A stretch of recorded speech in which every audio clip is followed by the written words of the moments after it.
नमस्कार दोस्तों। कहानी संग्रह में आप लोग सुन रहे हैं अभी मुंशी प्रेमचंद जी की कहानियों को। इसी कड़ी में आज एक और कहानी सुनते हैं जिसका शीर्षक है शांति। स्वर्गीय देवनाथ मेरे अभिन्न मित्रों में थे। आज भी जब उनकी याद आ जाती है तो वो रंगरेलियां आंखों में फिर जाती है और कहीं एकांत में जाकर जरा देर रो लेता हूँ।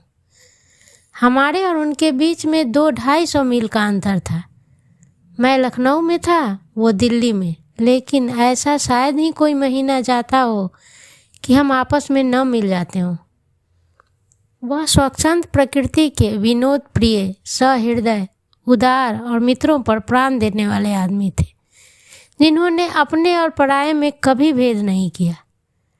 संसार क्या है और यहाँ लौकिक व्यवहार का कैसे निर्वाह होता है, यह उस व्यक्ति में कभी न जाना और न जानने की चेष्टा की।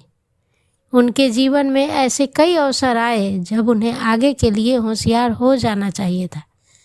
मित्रों ने उनकी निष्कपटता से अनुचित लाभ उठाया और कई बार उन्हें लज्जित भी होना पड़ा, लेकिन उस आदमी ने जीवन से कोई सबक न लेने की कसम खा ली थी। उनके व्यवहार ज्यों के त्यों रहे। जैसे भोलेनाथ जिए वैसे ही भोलेनाथ मरे।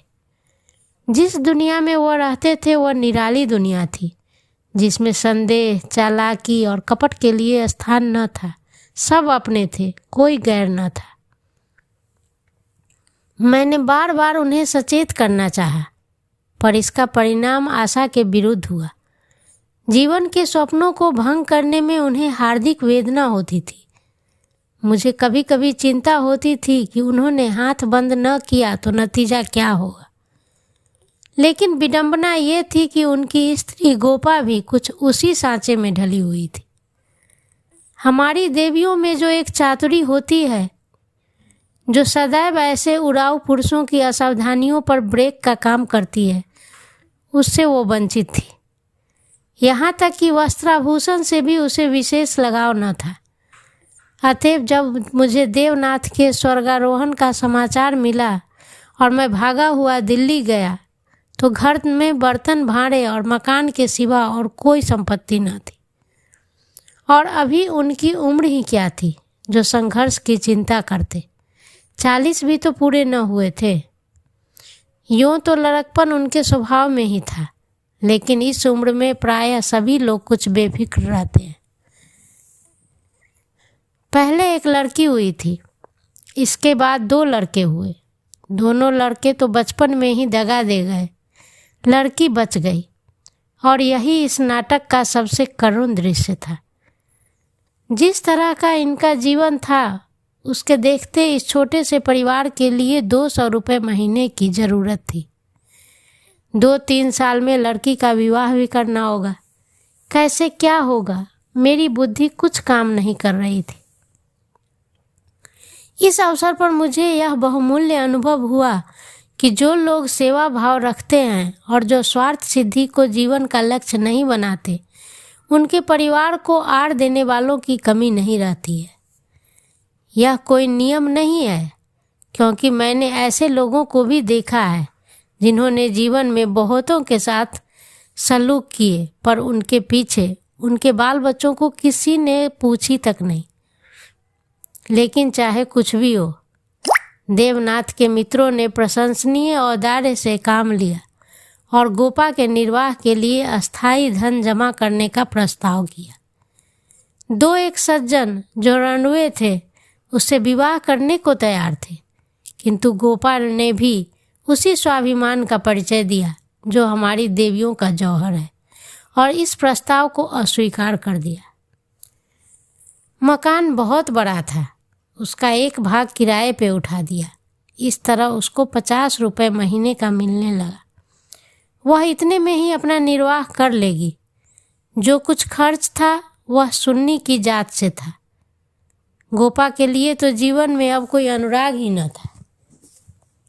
इसके 1 ही महीने के बाद मुझे कारोबार के सिलसिले में विदेश जाना पड़ा और वहाँ अनुमान से कहीं अधिक 2 साल लग गए।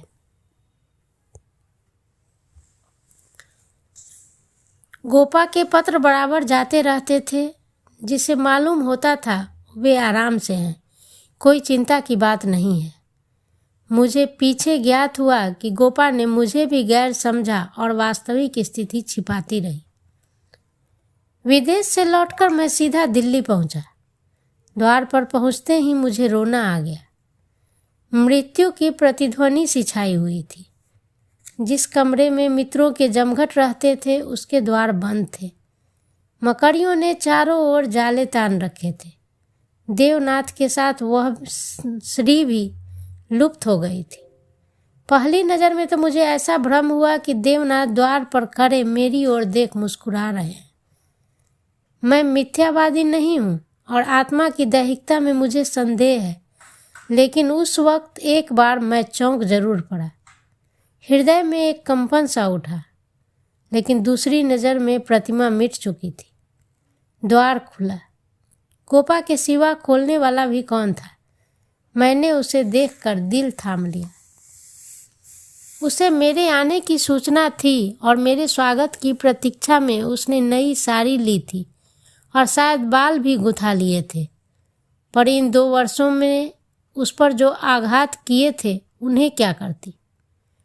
नारियों के जीवन में यह वह अवस्था है जब रूप लावण्य अपने पूरे विकास पर होता है, जब उसमें अल्हड़पन, चंचलता और अभिमान की जगह आकर्षण, माधुर्य और रसिकता आ जाती है। लेकिन गोपा का यौवन बीत चुका था। उसके मुख पर झुर्रियाँ और विषाद की रेखाएं अंकित थीं, जिन्हें उसकी प्रयत्नशील प्रसन्नता भी न मिटा सकती थी। केसों पर सफ़ेदी दौड़ चली थी और एक एक अंग बूढ़ा हो रहा था।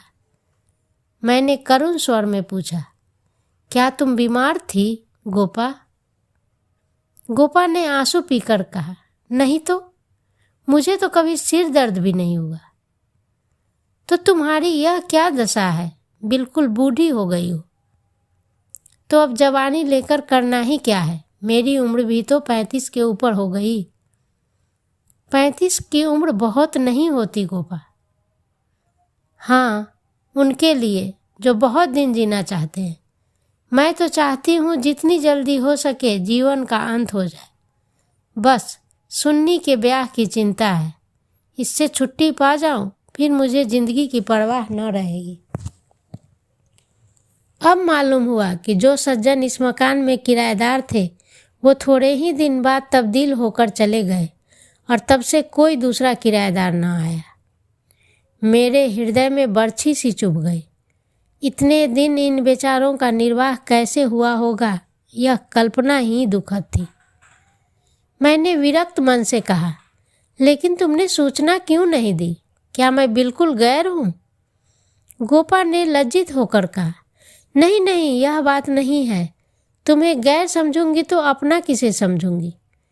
मैंने समझा परदेश में तुम खुद अपने झमेले में पड़े होगे, तुम्हें क्यों सताऊं?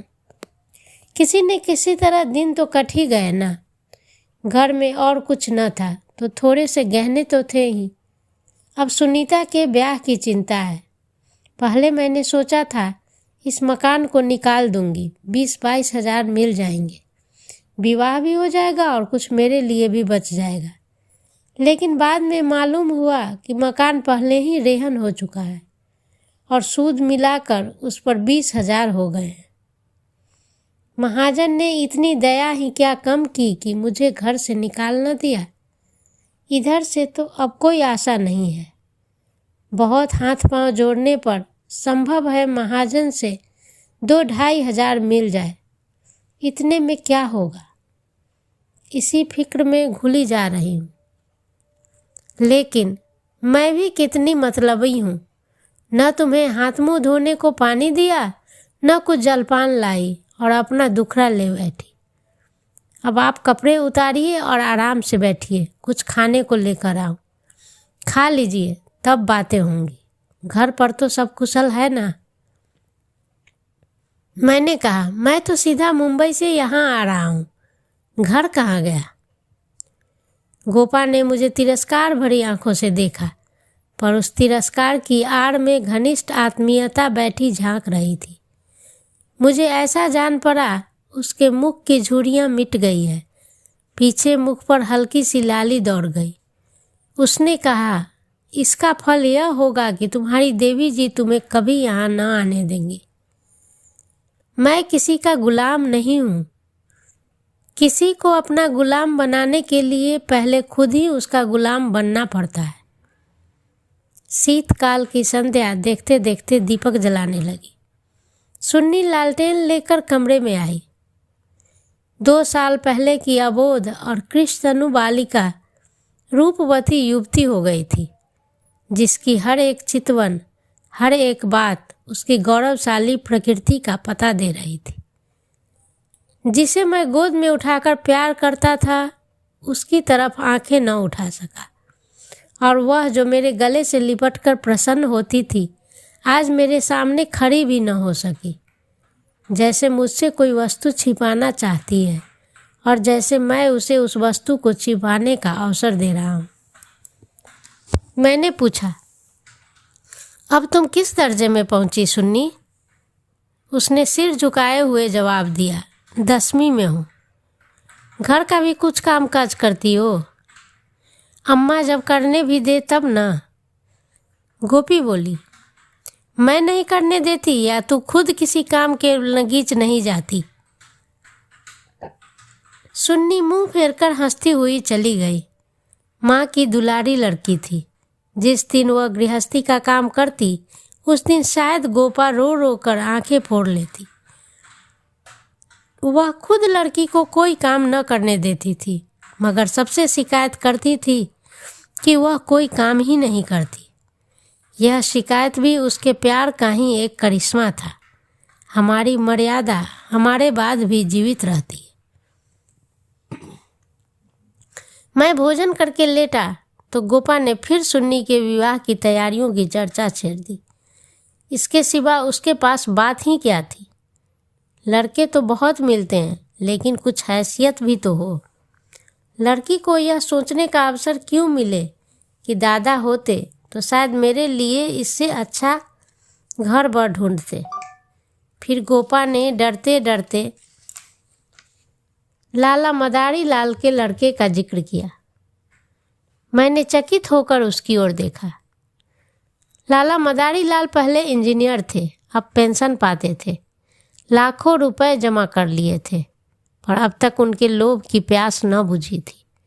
गोपा ने घर भी वह छांटा जहां उसकी रसाई कठिन थी। मैंने आपत्ति की, मदारी लाल तो बड़ा ही दुर्जन मनुष्य है। गोपा ने दांतों तले जीभ दबाकर कहा, अरे नहीं भैया, तुमने उन्हें पहचाना न होगा। मेरे ऊपर तो बड़े दयालु हैं। कभी कभी आकर कुशल समाचार पूछ जाते हैं। लड़का ऐसा होनहार है, मैं तुमसे क्या कहूँ। फिर उनके यहाँ कमी किसी बात की नहीं है। यह ठीक है कि वह रिश्वत लेते थे, लेकिन यहाँ धर्मात्मा कौन है? कौन अवसर पाकर उसे जाने देता है? मदारी लाल ने तो यहाँ तक कह दिया कि वह मुझसे दहेज नहीं चाहते, केवल कन्या चाहते हैं। सुन्नी उनके मन में बैठ गई है। मुझे गोपा की सरलता पर दया आई, लेकिन मैंने सोचा, क्यों इसके मन में किसी के प्रति अविश्वास उत्पन्न करूं? हो सकता है मदारी लाल वह नहीं रहे हों। चित्त की भावनाएं बदलती भी रहती है। मैंने अर्ध सहमत होकर कहा, मगर यह तो सोचो, उनमें और तुम में कितना अंतर है। तुम शायद अपना सर्वस्व अर्पण करके भी उनका मुंह सीधा न कर सको। लेकिन गोपा के मन में बात जम गई थी। सुन्नी को ऐसे घर में ब्याहना चाहती थी जहां वह रानी बनकर रहे। दूसरे दिन प्रातःकाल मैं मदारी लाल के पास गया और उनसे मेरी जो बातचीत हुई उसने मुझे मुग्ध कर लिया। किसी समय वह लोभी रहे होंगे। इस समय तो मैंने उन्हें बहुत ही सहृदय, उदार और विनयशील पाया। बोले, भाई साहब, मैं देवनाथ जी से परिचित हूँ। आदमियों में रत्न थे। उनकी लड़की मेरे घर आए, ये मेरा सौभाग्य है। आप उनकी माँ से कह दें, मदारी लाल उनसे किसी चीज़ की इच्छा नहीं रखता। ईश्वर का दिया हुआ मेरे घर में सब कुछ है। मैं उन्हें जेरबार नहीं करना चाहता। मेरे दिल का बोझ उतर गया। हम सुनी सुनाई बातों से दूसरों के संबंध में कैसी मिथ्या धारणा कर लिया करते हैं, इसका बड़ा शुभ अनुभव हुआ। मैंने आकर गोपा को बधाई दी। ये निश्चय हुआ कि गर्मियों में विवाह कर दिया जाए। वे 4 महीने गोपा के विवाह की तैयारियों में काटे। मैं महीने में 1 बार अवश्य उससे मिल आता था, पर हर बार खिन्न होकर लौटता। गोपा ने अपनी कुल मर्यादा का न जाने कितना महान आदर्श अपने सामने रख लिया था। पगली इस भ्रम में पड़ी हुई थी कि उसका यह उत्साह नगर में अपनी यादगार छोड़ जाएगा। यह न जानती थी कि यहाँ ऐसे तमाशे रोज होते हैं और आए दिन भुला दिए जाते हैं। शायद वह संसार से यह श्रेय लेना चाहती थी कि उसे गई बीती दशा में भी लेटा हुआ नहाती 9 लाख का है। पग पग पर उसे देवनाथ की याद आती। वह होते तो ये काम ये हो जाए, ऐसे होता और फिर रोती। मदारी लाल सज्जन है, यह सत्य है, लेकिन गोपा का अपनी कन्या के प्रति भी तो कुछ धर्म है। कौन उसके 10-5 लड़कियां बैठी हुई है, वह तो दिल खोलकर अरमान निकालेगी। सुन्नी के लिए उसने जितने गहने और जोड़े बनवाए थे, उन्हें देखकर मुझे आश्चर्य होता था। जब न देखो तब कुछ न कुछ सी रही थी। कभी सुनारों की दुकान पर बैठी हुई है, कभी मेहमानों के आदर सत्कार का आयोजन कर रही है। मोहल्ले में ऐसा बिरला ही कोई संपन्न मनुष्य होगा जिससे उसने कुछ कर्ज न लिया हो। वह इसे कर्ज समझती थी, देने वाले दान समझ कर देते थे। सारा मोहल्ला उसका सहायक था। सुन्नी अब मोहल्ले की लड़की थी। गोपा की इज्जत सबकी इज्जत है, और गोपा के लिए तो नींद और आराम हराम था। दर्द से सिर फटा जा रहा है। आधी रात हो गई, मगर वह बैठी कुछ न कुछ सी रही है, या इस कोठी का ध्यान उस कोठी कर रही है। कितनी वात्सल्य से भरी आकांक्षा थी कि जो देखने वालों में श्रद्धा उत्पन्न कर देती थी। अकेली औरत और वह भी आधी जान की, क्या क्या करे। जो काम दूसरों पर छोड़ देती है उसी में कुछ न कुछ कसर रह जाता है, पर उसकी हिम्मत है कि किसी तरह हार नहीं मानती। पिछली बार उसकी दशा देखकर मुझसे न रहा गया था। बोला, गोपा देवी, अगर मरना ही चाहती हो तो विवाह तो हो जाने दो, उसके बाद मरना। मुझे भय है कि तुम उसके पहले ही न चल दो। गोपा का मुरझाया हुआ मुख प्रमुदित हो उठा। बोली, इसकी चिंता न करो भैया, विधवा की आयु बहुत लंबी होती है। तुमने सुना नहीं, रार मरे न खंडहर ढहे। लेकिन मेरी यही कामना है कि सुन्नी को ठिकाना लगाकर मैं भी चल दूं। अब और जीकर क्या करूंगी, सोचो, क्या करूं? अगर किसी तरह का विघ्न पड़ गया तो किसकी बदनामी होगी? इन 4 महीनों में मुश्किल से घंटा भर सोती होंगी। नींद नहीं आती है, पर मेरा चित्त प्रसन्न है। मैं मरूं या जीऊं, मुझे ये संतोष तो होगा कि सुन्नी के लिए उसका बाप जो कर सकता था वह सब मैंने कर दिया। मदारी लाल ने अपनी सजनता दिखाई तो मुझे भी तो अपनी नाक रखनी है। एक देवी ने आकर कहा, बहन जरा चलकर देख लो चाशनी ठीक हो गई है या नहीं। गोपा उसके साथ चाशनी की परीक्षा करने गई और एक क्षण के बाद आकर बोली, जी चाहता है सिर पीट लूं। तुमसे जरा बात करने लगी, उधर चाशनी इतनी कड़ी हो गई कि लड्डू दांतों से लड़ेंगे। किससे क्या कहूं? मैंने चिढ़कर कहा, तुम व्यर्थ का झंझट कर रही हो। क्यों नहीं किसी हलवाई को बुलाकर मिठाइयों का ठेका दे देती? फिर तुम्हारे यहाँ मेहमान ही कितने आएंगे जिनके लिए तुम्हार बांध रही हो। 10-5 की मिठाई उनके लिए बहुत होगी। गोपा ने व्यथित नेत्रों से मेरी ओर देखा। मेरी ये आलोचना उसे बुरी लगी। इन दिनों उसे बात बात पर क्रोध आ जाता था। बोली, भैया तुम यह बातें न समझोगे। तुम्हें न माँ बनने का अवसर मिला न पत्नी बनने का। सुन्नी के पिता का कितना नाम था, कितने आदमी उनके दम से जीते थे, क्या यह तुम नहीं जानते? वह पगड़ी मेरे ही सिर तो बंधी है। तुम्हें विश्वास न आएगा, नास्तिक जो ठहरे, पर मैं तो उन्हें सदैव अपने अंदर बैठा हुआ पाती हूँ। जो कुछ कर रहे हैं वह कर रहे हैं। मैं मंद बुद्धि स्त्री भला अकेली क्या कर लेती? वही मेरे सहायक हैं, वही मेरे प्रकाश हैं। यह समझ लो कि ये देह मेरी है, पर उसके अंदर जो आत्मा है वह उनकी है। जो कुछ हो रहा है उनके पुण्य आदेश से ही हो रहा है। तुम उनके मित्र हो, तुमने अपने सैकड़ों रुपए खर्च किए और इतना हैरान हो रहे हो। मैं तो उनकी सहभागिनी हूँ, सहगामिनी हूँ, लोक में और परलोक में भी। मैं अपना सा मुँह लेकर रह गया। जून में विवाह हो गया। गोपा ने बहुत कुछ दिया और अपनी हैसियत से बहुत ज़्यादा दिया, लेकिन फिर भी उसे संतोष न था। आज सुन्नी के पिता होते तो जाने क्या करते, बराबर यही करके रोती रही। जाड़ों में फिर दिल्ली गया। मैंने समझा था अब गोपा सुखी होगी। लड़की का घर और बर दोनों आदर्श हैं। गोपा को इसके सिवा और क्या चाहिए? लेकिन सुख उसके भाग्य में ही नहीं था। मैं अभी कपड़े भी न उतारने पाया था कि उसने अपना दुखड़ा शुरू कर दिया। भैया, घर द्वार सब अच्छा है, सास ससुर भी अच्छे हैं, लेकिन जमाई निकम्मा निकला। सुन्नी बेचारी रो रो कर दिन काट रही है। तुम उसे देखो तो पहचान न सकोगे। उसकी परछाई मात्र रह गई है। अभी कई दिन हुए आई हुई थी। उसकी दशा देखकर छाती फट गई मेरी, जैसे जीवन में अपने पथ खो बैठी हो। न तन बदन की सुध है, न कपड़े लत्ते की। मेरी सुन्नी की ये दुर्गति होगी यह तो स्वप्न में भी न सोचा था। बिल्कुल गुमसुम हो गई है। कितना पूछा, बेटी तुमसे यह क्यों नहीं बोलता, किस बात पर नाराज है, लेकिन कुछ जवाब नहीं देती। बस आंखों में आंसू बहते रहते हैं। मेरी सुन्नी कुएं में गिर गई।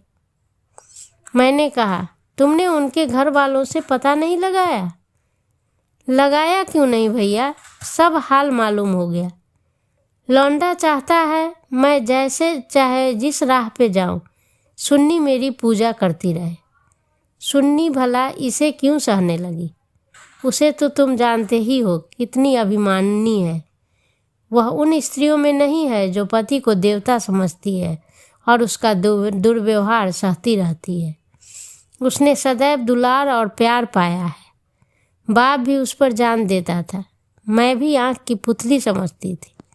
पति मिला छैला, जो आधी आधी रात तक मारा मारा फिरता है। दोनों में क्या बात हुई ये कौन जान सकता है, लेकिन दोनों में कोई गांठ पड़ गई है। न वह सुन्नी की परवाह करता है, न सुन्नी उसकी परवाह करती है। मगर वह तो अपने रंग में मस्त है। सुन्नी प्राण दिए जा रही है। उसके लिए सुन्नी की जगह मुन्नी है। सुन्नी के लिए उसकी उपेक्षा है और रुदन है। मैंने कहा, लेकिन तुमने सुन्नी को समझाया नहीं? उस लौंडे को क्या बिगड़ेगा, उसकी तो जिंदगी खराब हो जाएगी। गोपा की आंखों में आंसू भरा है। बोली, भैया किस दिल से समझाऊं? सुन्नी को देखकर तो मेरी छाती फटने लगती है। बस यही जी चाहता है कि इसे अपने कलेजे में रख लूं, इसे कोई कड़ी आंख से भी न देख सके। सुन्नी फूहड़ होती, कटु भाषणी होती, आराम तलब होती तो समझती भी। क्या यह समझाऊं कि तेरा पति गली गली मुंह काला फिरता करता चले और तू फिर भी उसकी पूजा किया कर? मैं तो खुद यह अपमान नहीं सह सकती। स्त्री पुरुष में विवाह की पहली शर्त यह है कि दोनों 16 आने एक दूसरे के हो जाएं। ऐसे पुरुष तो कम हैं जो स्त्री को जी भर विचलित होते देखकर शांत रह सके, लेकिन ऐसी स्त्रियां बहुत हैं जो पति को स्वच्छंद समझती है। सुन्नी उन स्त्रियों में नहीं है। वह अगर आत्मसमर्पण करती है तो आत्मसमर्पण चाहती भी है। और यदि पति में ये बात न हुई तो वह उससे कोई संपर्क न रखेगी, चाहे उसका सारा जीवन रोते रोते कट जाए। यह कहकर गोपा भीतर गई और एक श्रृंगारदान लाकर उसके अंदर के आभूषण दिखाते हुए बोली, सुन्नी इसे अब की यहीं छोड़ गई है, इसीलिए आई ही थी। ये वो गहने हैं जो मैंने न जाने कितने कष्ट सहकर बनवाए थे। उनके पीछे महीनों मारी मारी फिरी थी, यूँ कहो कि भीख मांगकर जमा किए थे। सुन्नी अब उसकी ओर आंखें उठाकर भी नहीं देखती। पहने भी तो किसके लिए, श्रृंगार करे तो किस पर। 5 संदूक कपड़ों के दिए थे। कपड़े सीते सीते मेरी आंखें फूट गई थी। वो सब कपड़े उठाती लाई है। इन चीज़ों से जैसे उसे घृणा हो गई है। बस कलाई में 2 कांच की चूड़ियाँ और एक उजली साड़ी, यही उसका श्रृंगार है। मैंने गोपा को सांत्वना दी, मैं जाकर जरा केदारनाथ से मिलूँगा, देखूं तो वह किस रंग ढंग का आदमी है। गोपा ने हाथ जोड़कर कहा, नहीं, भूलकर भी न जाना। सुन्नी सुनेगी तो प्राण ही दे देगी। अभिमान की पुतली ही समझो उसे, रस्सी समझ लो जिसके जल जाने पर भी बल नहीं जाते।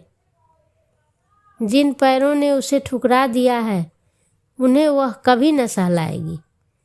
उसे अपना बनाकर कोई चाहे यूं लौंडी बना ले, लेकिन शासन तो उसने मेरा न सहा, दूसरों का क्या सहेगी। मैंने गोपा से उस वक्त कुछ न कहा, लेकिन अवसर पाते ही लाला मदारी लाल से मिला। मैं रहस्य का पता लगाना चाहता था। संयोग से पिता और पुत्र दोनों एक ही जगह मिल गए। मुझे देखते ही केदार ने इस तरह झुककर मेरे चरण छुए कि मैं उसकी शालीनता पर मुग्ध हो गया। तुरंत भीतर गया और चाय, मुरब्बा और मिठाइयाँ लाया। इतना सौम्य, इतना सुशील, इतना विनम्र युवक मैंने न देखा था। वह भावना ही न हो सकती थी कि इसके भीतर और बाहर में कोई अंतर हो सकता है। जब तक रहा सिर झुकाए बैठा रहा। उछल खिंकता तो उसे छू भी नहीं गई थी। जब केदार टेनिस खेलने चला गया तो मैंने मदारी लाल से कहा, केदार बाबू तो बहुत सच्चरित जान पड़ते हैं, फिर स्त्री पुरुष में इतना मनोमालिन्य क्यों हो गया है। मदारी लाल ने एक क्षण विचार करके कहा, इसका कारण इसके सिवा और क्या बताऊं कि दोनों अपने माँ बाप के लाडले हैं और प्यार लड़कों को अपने मन का बना देता है।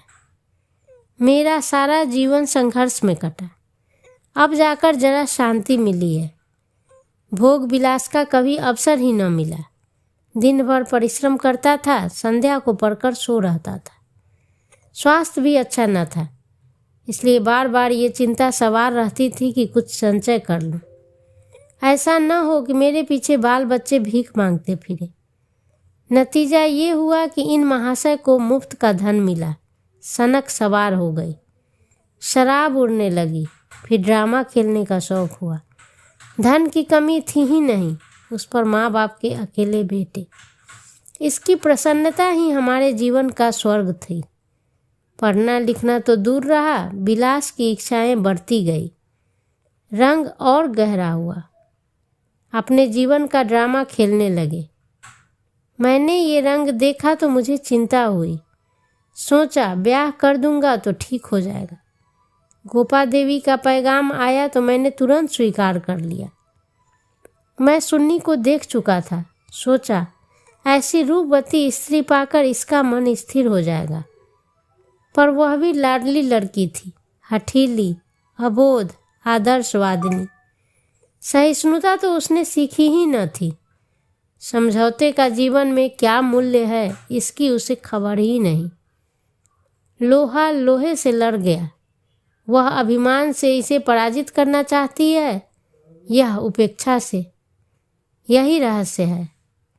और साहब, मैं तो बहू को ही अधिक दोषी समझता हूँ। लड़के तो प्रायः मनचले होते ही हैं, लड़कियाँ स्वभाव से ही सुशीला होती है। और अपनी जिम्मेदारी समझती है। इनकी सेवा, त्याग और प्रेम ही इनका अस्त्र है जिससे वे पुरुष पर विजय पाती है। उसमें ये पूर्ण ही नहीं, डोंगा कैसे पार होगा ईश्वर ही जाने। सहसा सुन्नी अंदर से आ गई, बिल्कुल अपने चित्र की रेखा सी, मानो मनोहर संगीत की प्रतिध्वनि हो। कुंदन तपकर भस्म हो गया था। मिटी हुई आशाओं का इससे अच्छा चित्र नहीं हो सकता। उलाहना देती हुई बोली, आप न जाने कब से बैठे हुए हैं, मुझे खबर तक नहीं, और शायद आप बाहर ही बाहर चले भी जाते। मैंने आंसुओं के बेग को रोकते हुए कहा, नहीं सुन्नी, यह कैसे हो सकता था? तुम्हारे पास आ ही रहा था कि तुम स्वयं आ गई। मदारी लाल कमरे से बाहर अपनी कार की सफाई कराने लगे। शायद मुझे सुन्नी से बातचीत करने का अवसर देना चाहते थे। सुन्नी ने पूछा, अम्मी तो अच्छी तरह से है? अम्मा तो अच्छी तरह से है ना? हाँ अच्छी है। तुमने अपनी ये क्या गत बना रखी है? मैं तो बहुत अच्छी तरह से हूँ। यह बात क्या है? तुम लोगों में यह क्या अनबन है? गोपा देवी प्राण दिए डालती हैं, तुम खुद मरने की तैयारी कर रही हो। कुछ तो विचार से काम लो। सुन्नी के माथे पे बल पड़ गए। आपने नाहक यह विषय छेड़ दिया चाचा। मैंने तो ये सोचकर अपने मन को समझा लिया था कि मैं अभागिन हूँ। बस इसका निवारण मेरे बूते से बाहर है। मैं उस जीवन से मृत्यु को कहीं अच्छा समझती हूँ जहाँ अपनी कदर न हो। मैं व्रत के बदले में व्रत चाहती हूँ। जीवन का कोई दूसरा रूप मेरी समझ में नहीं आता। इस विषय में किसी तरह का समझौता करना मेरे लिए असंभव है। नतीजे की मैं परवाह नहीं करती। लेकिन नहीं चाचा जी, इस विषय में अब कुछ न कहिए, नहीं तो मैं चली जाऊंगी। आखिर सोचो तो। मैं सब सोच चुकी और तय कर चुकी। पशु को मनुष्य बनाना मेरी शक्ति के बाहर है। इसके बाद मेरे लिए अपना मुंह बंद कर लेने के सिवाय और क्या रह गया था। मई का महीना था। मैं मंसूरी गया हुआ था कि गोपा का तार पहुंचा। तुरंत आओ, जरूरी काम है। मैं घबरा तो गया, लेकिन इतना निश्चित था कि कोई दुर्घटना नहीं हुई। दूसरे ही दिन दिल्ली जा पहुंचा। गोपा मेरे सामने आकर खड़ी हो गई, निस्पंद, मूक, निष्प्राण, जैसे तपेदिक का रोगी हो। मैंने पूछा, कुशल तो है? मैं तो घबरा उठा। उसने बुझी हुई आंखों से देखा और बोली, सच? सुन्नी तो कुशल से है? हाँ, अच्छी तरह है। और केदारनाथ? वह भी अच्छी तरह है। तो फिर माजरा क्या है? तुमने तार दिया और कहती हो कुछ भी नहीं है। दिल घबरा रहा था, इससे तुम्हें बुला लिया। सुन्नी को किसी तरह समझाकर यहाँ लाना है। मैं तो सब कुछ करके हार गई। क्या इधर कोई नई बात हो गई? नई तो नहीं है, लेकिन एक तरह से नई ही समझो। केदार एक एक्ट्रेस के साथ कहीं भाग गया। 1 सप्ताह से उसका कहीं पता नहीं है। सुन्नी से कह गया है, जब तक तुम रहोगी घर नहीं आऊँगा। सारा घर सुन्नी का शत्रु हो रखा है, लेकिन वह वहाँ से टलने का नाम नहीं लेती। सुना है केदार अपने बाप के दस्तखत बनाकर कई हजार रुपए बैंक से ले गया है। तुम सुन्नी से मिली थी? हाँ, 3 दिन से बराबर जा रही हूँ। वह नहीं आना चाहती तो रहने क्यों नहीं देती? वहाँ वह घुट घुट कर मर जाएगी। मैं उन्हीं पैरों लाला मदारी लाल के घर पहुँचा। हालांकि मैं जानता था कि सुन्नी किसी तरह न आएगी, मगर वहाँ पहुँचा तो देखा कोहराम मचा हुआ है। मेरा कलेजा धक से रह गया। वहाँ तो अर्थी सज रही थी। मोहल्ले के सैकड़ों आदमी जमा थे। घर में से हाय हाय की क्रंदन ध्वनि आ रही थी। यह सुन्नी का शव था। मदारी लाल मुझे देखते ही मुझसे उन्मत्त की भांति लिपट गए और बोले, भाई साहब, मैं तो लुट गया। लड़का भी गया, बहू भी गई, जिंदगी गारत हो गई मेरी। मालूम हुआ कि जब से केदार गायब हो गया था, सुन्नी और ज़्यादा उदास रहने लगी थी। उसने उसी दिन अपनी चूड़ियाँ तोड़ डाली थी और मांग का सिंदूर पोंछ डाला था। सास ने जब आपत्ति की तो उनको अपशब्द कहे। मदारी लाल ने समझाना चाहा तो उन्हें भी जली कटी सुनाई। ऐसा अनुमान होता था उन्माद हो गया हो। लोगों ने उससे बोलना छोड़ दिया। आज प्रातःकाल यमुना स्नान करने गई। अंधेरा था, सारा घर सो रहा था, किसी को नहीं जगाया। जब दिन चढ़ गया और बहू घर में न मिली तो उसकी तलाश होने लगी। दोपहर को पता लगा कि जमुना गई है। लोग उधर भागे और वहाँ उसकी लाश मिली। पुलिस आई, शव की परीक्षा हुई, अब जाकर शव मिला है। मैं कलेजा थाम कर बैठ गया। हाय, अभी थोड़े दिन पहले जो सुंदरी पालकी पर सवार होकर आई थी, आज वह 4 के कंधे पर जा रही है। मैं अर्थी के साथ हो लिया और वहाँ से लौटा तो रात के 10 बज गए थे। मेरे पांव कांप रहे थे। मालूम नहीं यह खबर पाकर गोपा की क्या दशा होगी। प्राणांत न हो जाए, मुझे यही भय हो रहा था। सुन्नी उसकी प्राण थी, उसके जीवन का केंद्र थी। उस दुखिया के उद्यान में यही एक पौधा बच रहा था। उसे वह हृदय रक्त से सींचकर पाल रही थी। उसके वसंत का सुनहरा स्वप्न ही उसका जीवन था। उसमें कोपले निकलेंगी, फूल खिलेंगे, फल लगेंगे, चिड़ियाँ उसकी डालियों पर बैठकर अपने सुहाने राग गाएंगी। किंतु आज निष्ठुर नियति ने उस जीवन सूत्र को उखाड़ कर फेंक दिया था और अब उसके जीवन का कोई आधार न था। वह बिंदु ही मिट गया था जिस पर जीवन की सारी रेखाएं आकर एकत्र हो जाती थी। दिल को दोनों हाथों से थामे मैंने जंजीर खटखटाई। गोपा एक लालटेन लिए निकली। मैंने गोपा के मुख से एक नए आनंद की झलक देखी। मेरी शोक मुद्रा देखकर उसे मातृवत प्रेम से मेरा हाथ पकड़ लिया और बोली, आज तो तुम्हें सारे दिन रोते ही कटा। अर्थी के साथ बहुत से आदमी रहे होंगे ना।